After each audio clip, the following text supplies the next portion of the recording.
The challenge of the Yukon. It's Yukon King, swiftest and strongest lead dog of the Northwest, blazing the trail for Sergeant Preston of the Northwest Mounted Police in his relentless pursuit of lawbreakers. On King! On, you husky! Gold discovered in the Yukon. A stampede to the Klondike in the wild race for riches. Back to the days of the gold rush, with Sergeant Preston and his wonder dog, Yukon King, as they meet the challenge of the Yukon.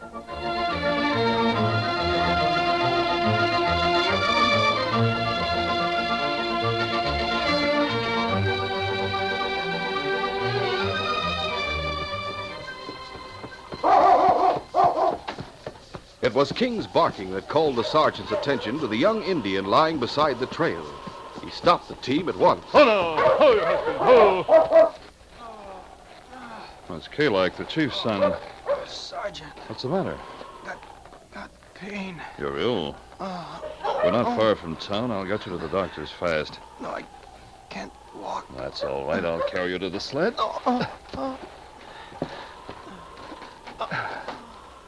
On King! On, you husky! It was the winter of '97, and the hospital hadn't been built yet. John Warren was the only doctor in town, and the sergeant drove directly to his cabin. It was nearly midnight, and there was no light in the cabin. On King! On, you husky!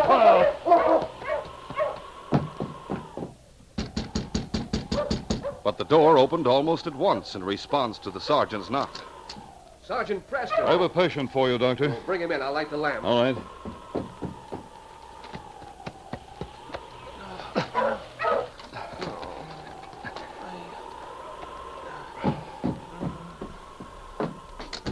Put him on the cots. Right. Oh, an Indian. His name's Kalak. His father's Ranu, the chief of the Beaver Rapids tribe. I found him lying beside the trail. He said he was in pain. Where? His stomach, I think. We'll get him undressed. Ron, haven't you had some trouble with him? Some, Doctor. He didn't like the idea of so many white men coming up here. He's ruled the Beaver Rapids district like a king for years. But both Kalak and his sister went to the mission school. The old man's getting used to our ways now. Any idea what's wrong with the boy? Yes. Just open his shirt. There. There seems to be a swelling. It's appendicitis. Acute. I'll have to operate. Will you stoke up the fire and put some water on the boil, Sergeant? Of course. I'll get my instruments ready. There's no time to lose. The sergeant helped the doctor with his preparations. He held the Indian as the doctor gave him an anesthetic, but Kalak was too weak to struggle. The doctor pointed out the instruments he would need, and the sergeant stood by to hand them to him. The operation began. The doctor worked swiftly. He had nearly finished when King growled low in his throat. The sergeant turned to see what was the matter and saw a face at the window, the face of an Indian. It disappeared almost at once, and the sergeant turned back to the doctor. Is that it? Yes, all finished. Very neatly done. I'm afraid. Of what, Doctor? Peritonitis. It was too late. There's a chance, but that's all. The sergeant and the doctor sat beside the young Indian all through the rest of the night. Toward morning, he roused a little. He twisted and turned, and then suddenly he tried to sit up. He cried out and slumped back. The doctor bent over him, listening for a heartbeat. No, Sergeant, he's gone. Too bad. A few hours earlier, and we might have saved him. You did your best, Doctor. No one could have done more. It was too late. It won't be easy telling Ranu, but I suppose it'll be my job. You'll take the boy back to Beaver Rapids? Yes, but I can't go today. I'll have to make the trip tomorrow. It's too bad. That was Monday morning. The sergeant left Dawson for Beaver Creek at noon the following day, and he reached Terry Mason's trading post only a few miles from Ranu's village at 7 o'clock that evening. Okay. Hiya, husky. Terry heard the dogs and came out to greet the sergeant. Hello, you're just in time for supper. Hello, Terry. Want me to give you a hand with the team? You're staying the night, aren't you? Why, thanks, but I can't even stay for supper. I'm driving on to the village. You think that's wise? Under the blanket there, Ben Kalak. He died in Dawson yesterday morning, Terry. I'm taking him home. I heard about it. You did? How? Oh, it's cold, Sergeant. Come inside for a minute. I don't understand. Come on.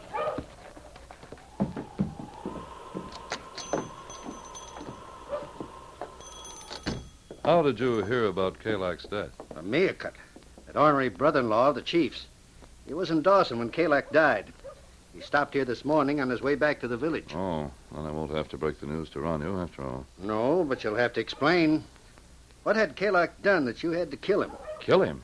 That's the way I got him from Meerkat. You and a man in a white coat, that's all he would say. I suppose there'd been a fight. No, Terry. The boy had appendicitis. Dr. Warren operated on him, but it was too late to save him. Peritonitis had set in. It was a natural death? Of course. Meerkat. I remember now. Remember what? I was helping the doctor during the operation. King started to growl at someone outside the cabin. There was an Indian at the window. Must have been Meerkat. And he saw the doctor operating. Yes, he must have. The man in the white coat. He was wearing one, yes. Well, Meerkat's story is that you and the doctor killed the boy. And that's something Ronyo will believe. That we'd kill the boy for no reason? And the old chief used to call us white devils. Lately, he's learned to tolerate us, but he's never learned to trust us. Do you think you can make Ronyo understand about operations? I'll have to try. Meerkat may understand. He probably knows that you and the doctor were trying to save Kalak's life. But he'd like nothing better than to make trouble for the old chief. Make him do something foolish, get him thrown in jail. Then Meerkat would take over the leadership of the tribe.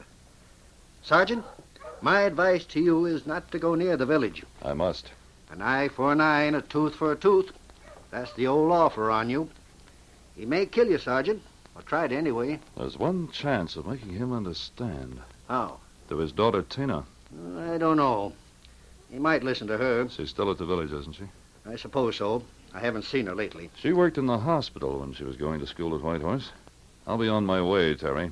If you don't get back here by noon tomorrow, I'm going to send word to headquarters. With Tina's help, I think I may persuade the old chief his son wasn't murdered. Come on, King.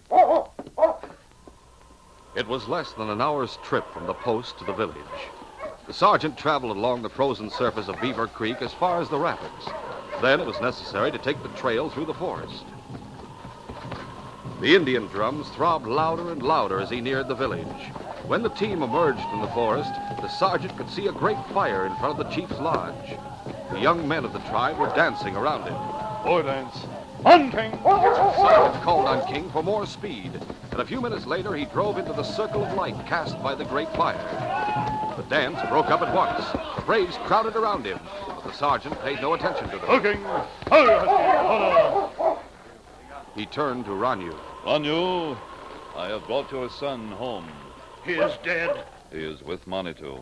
Let me see. I show you. Meerkat, the chief's brother-in-law, ran to the sled, threw back the blanket that covered Kalak, and opened his shirt. He pointed to the scar left by the operation. There mark left by a white man's knife. You have killed my son, Redcoat. No, Ronyo. The white medicine man tried to save his life. He used the knife to set free the evil spirit in your son. But he was too late. A white man's lie. Spirit cannot be hurt by knife. The boy had appendicitis. You killed him. Ronyo, where is your daughter? Where's Tina? Tina will die, too. Two? What do you mean? I tell you what he mean. Tina sick. She sent Kalak to Dawson for doctor. Instead, doctor kill him. You know he didn't, Meerkat. And Kalak didn't have a chance to tell us about Tina. But you were in Dawson. Why didn't you? Nothing can save her. No. Kalak and Tina turn away from their people. The gods are angry with them. Kalak is dead, and Tina will die. Where is she? I want to see her. No. Redcoat must die too, Ranya. It is will of God. Tina! Sergeant Preston. She's in your lodge, Chief. I'm going in there. No. Stand aside. He not dare shoot. I don't want to, Ronyo, but I must see Tina. Father, let the sergeant come in. You heard your daughter. Let me past. The old chief stood firm for a moment. Then he turned slowly, opened the door, and stepped aside. The sergeant brushed past him into the hut. Tina was lying on a pallet in the far corner. Tina, Sergeant, where is the doctor? I didn't bring him. We didn't know. Kalak wasn't able to tell us that you were ill. You must get him. It's too late for me. Already I find it hard to breathe. But I could not keep the others away. They too will get it. The doctor must come quickly with serum. What's wrong, Tina? It will be epidemic. I am sure. It is the diphtheria. You're sure, Tina? Yes. Bring the doctor. I will if I can persuade your father to let me go. Why should he stop you? Because Miyako has persuaded him that the doctor and I killed your brother. He had appendicitis, Tina, and the doctor operated on him. But he died in spite of everything we could do. Oh, poor Kalak. I knew him not well. I wanted someone else go to Dawson. It was I who sent Miyako after him. But tell my father to come here. Here he is now. As the chief entered the lodge, King slipped in behind him and trotted over to his master. Quiet, boy. Father, come closer. What you want? You must believe what I say. Ronyo, believe what he sees. The sergeant and the doctor are good men. They wish our people well. No. What Miyako has told you is not true. They did not kill my brother. I have seen scar left by doctor's knife. But he was trying to save Kalak. No. Father, do you wish me to live? Oh, my Tina. There is only one person who can cure me. It is the doctor. You must let the sergeant go back to Dawson and bring him here. He will never come back if I let him go. I promise you, Chief. No, you are my prisoner. If Tina dies, you will die. I have decided. This is Miyako's counsel. The white men will hang you if you commit murder. Their law is not my law. But they are stronger than you. It is time we fought against them. More of Miyako's counsel. The Redcoat is my prisoner. Wait a minute, I have an idea. I'll stay here, Ronyo. I won't try to get away. Oh, but Sergeant... Here's my gun. I won't make any trouble. That is good. All I ask is that you let King carry a message to headquarters for me. Dog will carry a message to Dawson? Yes, he's been trained to do that. I'll write a note and attach it to his collar. He'll be at headquarters in 4 hours. The doctor should be here by morning if he leaves immediately. No. With medicine for Tina. No, I cannot read what you write. You will send for more Redcoats to save you. The doctor will come alone. My men will guard trail through forest. If others come with him, they will shoot to kill. The doctor will come alone. He, too, will be my prisoner. He, too, will die if Tina dies. All I ask is that you let me send the message. Right. The sergeant took out his notebook and began to write. As he did so, Tina whispered to him. This is not wise. I cannot live. You must, if you want to save your people. The doctor and you will be alone. If I die, Miyako will persuade my father to carry out his threat. I promised the doctor would come here alone. I didn't promise that others wouldn't follow him. Then there will be much fighting. No. Forget about me. Later tonight, you must try to escape. I'm staying here. Here, King. Steady, boy. There. Headquarters, King. The inspector. Headquarters. Let him out, Ronyo. Door is open. Go, King. In Dawson at midnight, the inspector was roused by someone knocking on the door of his cabin. Who's there? Constable Downey, sir. Just a minute.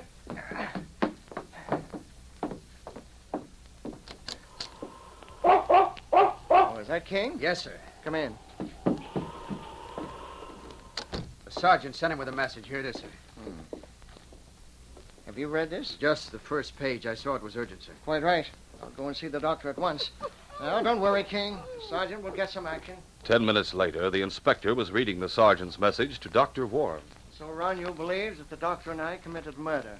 The most serious part of the situation is that Tina has diphtheria. Other members of the tribe have been exposed. She's afraid there may be an epidemic in the village. She wants the doctor to bring serum. I'll start at once. Wait. I obtained Ronyo's permission to send for him. The chief insists that he must come alone. That's all right. I know the way. You haven't heard what isn't all right. Listen. Now, the chief has sworn that if Tina dies, both the doctor and I will be executed. Ronyo is grief-stricken. It's entirely possible that he might try to carry out his threat, especially since Miyako is egging him on. It should be explained to the doctor. It's risky business. Well, it doesn't matter. There's more. I've given up my weapon and am being held as a sort of hostage. Irregular, I know, sir, but it was a solution that used the least time. The point is that I'm not in a position to give the doctor protection. But, Doctor, he suggested I send a couple of men on ahead of you. Circle the woods where Ronyo will have guards posted. Take up the position on the ridge to the west of the village where they can see everything that's going on. I'm to travel alone? It's entirely up to you, Doctor. You'll be safe as long as Tina lives. If she doesn't... Inspector, a doctor has just as much sense of duty as a member of the force. I'll get my bag packed, harness my team, and be on the trail in half an hour. I guessed what your answer would be. That's Constable Downey outside with our team. We'll be traveling ahead of you. In just a moment. King's out here with the constable. Here, King. Hello, King. I'm going to leave him with you, Doctor. You can't miss the trail with him to guide you. No. You'll take me straight to your master, won't you, King? The sergeant watched beside Tina's pallet all through the night, while Ranyu sat on another pallet in the far corner of the lodge. At daybreak, the sergeant rose to put more wood in the stove.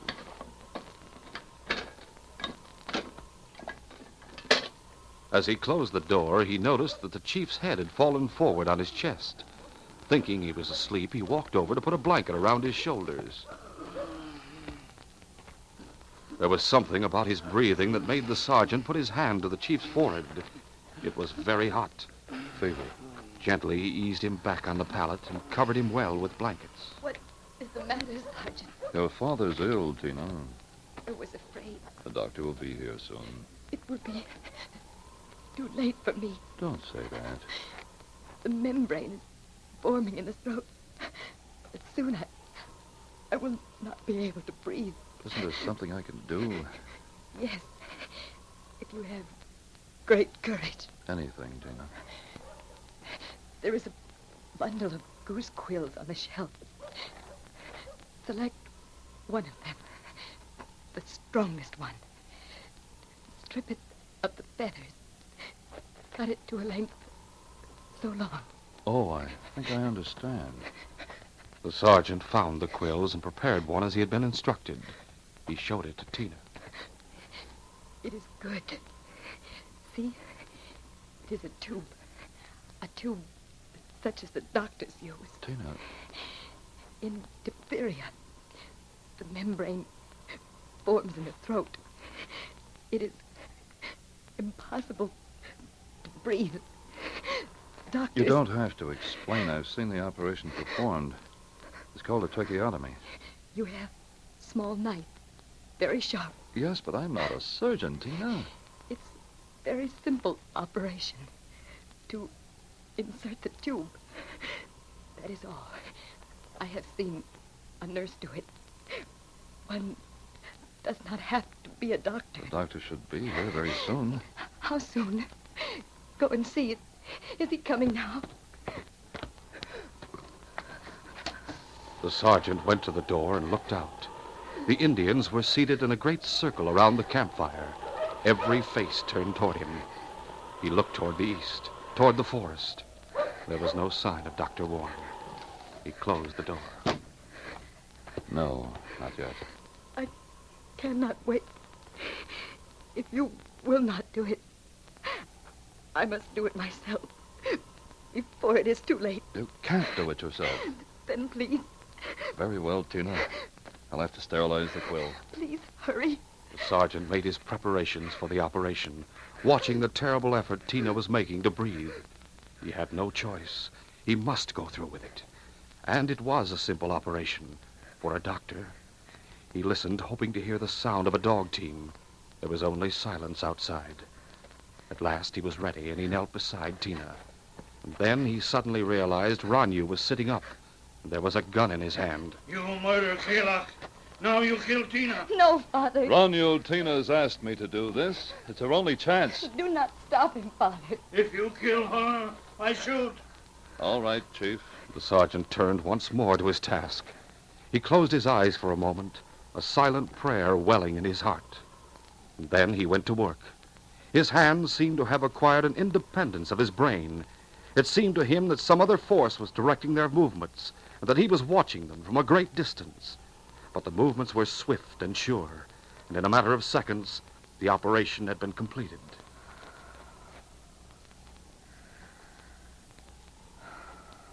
Almost at once, Tina relaxed. As the life-giving air found a clear passage and flowed easily into her lungs, she slipped into a deep sleep. Tina? There was no answer. She is dead. No, Ranyu. She's tired. She's sleeping. You must try to do the same thing. You tell truth. I tell the truth, Ranyo. You're ill, too. You must rest until the doctor gets here. I go to sleep. Good. The sergeant sat down by the stove and watched his two sleeping patients. An hour passed. He was nearly asleep himself when someone knocked on the door. The sergeant picked up the revolver that lay beside Ranyu's hand. He slipped it into his holster and opened the door. All the Indians in the village were gathered in front of the lodge. One of them stepped forward. Me, Bartok. What do you want, Bartok? Make talk with Ranyu. I can't talk with you now. He's sleeping. He has a fever. That bad. Well, don't worry about it. The doctor will be here soon. He'll take care of him. Maybe white medicine man not get here. I'm sure he will. Maybe white medicine man get killed on trail. Now, wait a minute. Ranyu gave his promise that he would not be hurt if he came here alone. Sergeant, Indian hold big council last night. All Indians say Redcoat not bad man. Last winter, them bring food when Indians starve. That's right. We're your friends. All Indian want peace with Redcoat. All Indian but Meerkat. What about Meerkat? Him say white medicine man must not come village. Him go into woods. Him wait there. Him shoot medicine man. Meerkat's waiting there all by himself? Indian want Ranyu stop him. Ranyu can't. He's ill. Will you let me go after Meerkat? No, Sergeant. Indian want peace. Good. You're being wise. As the sergeant spoke, a volley of shots sounded from the woods to the east of the village. The next instant, a police whistle shrilled from the top of the ridge to the west. The sergeant turned and saw the inspector and Constable Downey starting down the slope. Bartok, here come two more redcoats. They're your friends, too. Tell them I've gone after Meerkat. Send them after me. Bartok do. The sergeant sprinted out of the village, but when he reached the trail that cut through the forest, he slackened his pace a little.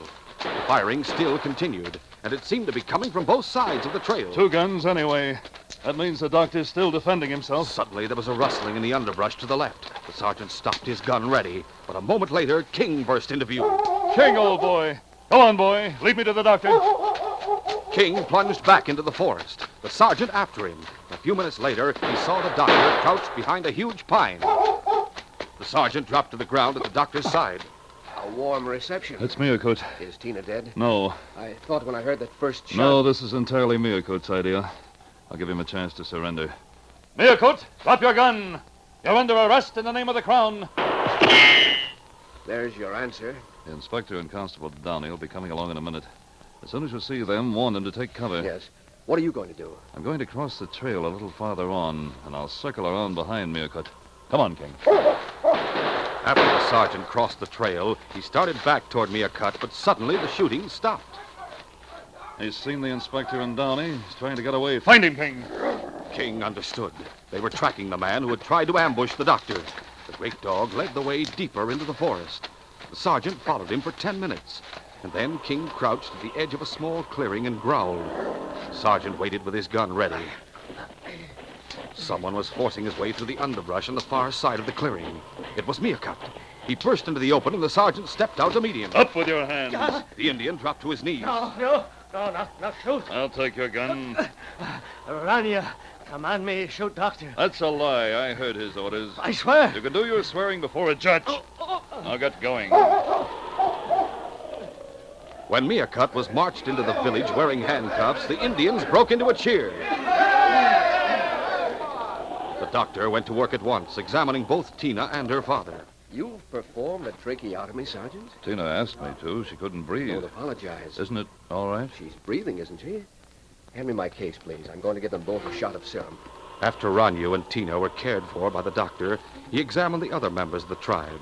He found symptoms of diphtheria in Bartok and another Indian, but they objected strongly to his using the hypodermic on them. No, Bartok feel good. Him not need medicine.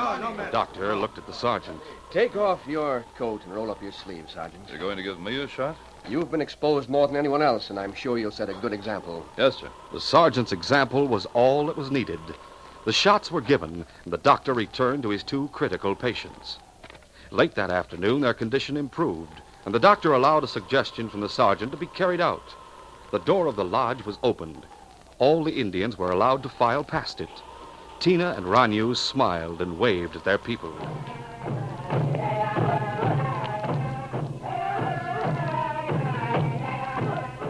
That night, the drums sounded in the village once again. But this time, the Indians chanted a song of thanksgiving. Their chief and his daughter would recover. The inspector, the sergeant, Constable Downey, and the doctor watched the scene from in front of the chief's lodge. They're happy that Ranyo and Tina won't die, but it seems to me they're even happier about getting rid of Mirkut.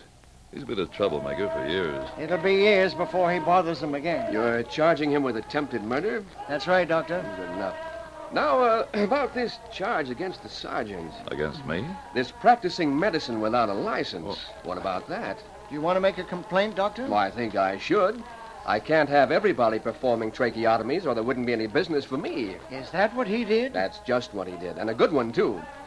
With the proper instruments, you might become serious competition, Sergeant.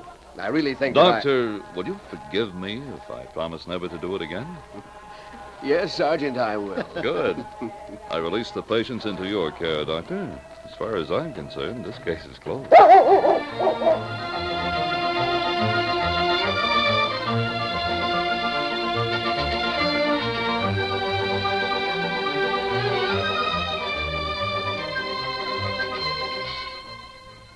In our next adventure, Red Hansen and some of his gang were in their hideout cabin when another of the gang returned from town. Hey, Red, that man you shot died. We'll all be hunted for murder. Stop worrying. You got the bank shipment? Can't face the robbery or killing to us. But I saw Sergeant Preston and his dog coming to town a while ago. Preston, huh? Well, if he comes after us, there'll just be another killing, that's all. Sit down and forget about it. The Hansen gang is operating in the territory around Selkirk. Twice they have successfully committed robberies. The third time they struck, a man was killed. When Sergeant Preston and Yukon King finally pick up the trail of the gang, Preston may become a target for Red Hansen's bullets. Be sure to hear this next exciting adventure. These radio dramas, a feature of the Challenge of the Yukon Incorporated, are created by George W. Trendle, produced by Trendle Campbell Enterprises, directed by Fred Flowerday, and edited by Fran Stryker. The part of Sergeant Preston is played by Paul Sutton. The Challenge of the Yukon is brought to you every Saturday and Sunday.